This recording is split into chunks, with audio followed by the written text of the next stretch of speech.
ఒక ఆయన అంటాడు, ఏమి ఇచ్చాడరా మీకు దేవుడు?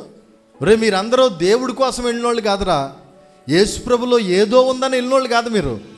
పాస్టర్ గారులు పెట్టిన ప్రలోభాలకు లొంగిపోయారు మీరు.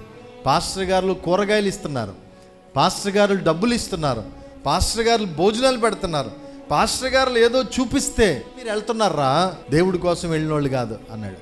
నేను ఒకటి చెప్తాను, ₹1,000,000 ఇస్తాను యేసుప్రభుని వదిలే అంటే మీలో ఎవరు కూడా వెనక్కి వెళ్ళరు.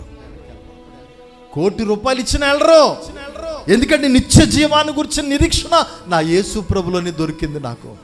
నా యేసుప్రభు ఇచ్చే నిత్య జీవం, నా యేసుప్రభు ఇచ్చే అక్షయ జీవం నాకెవ్వరు ఇవ్వరు.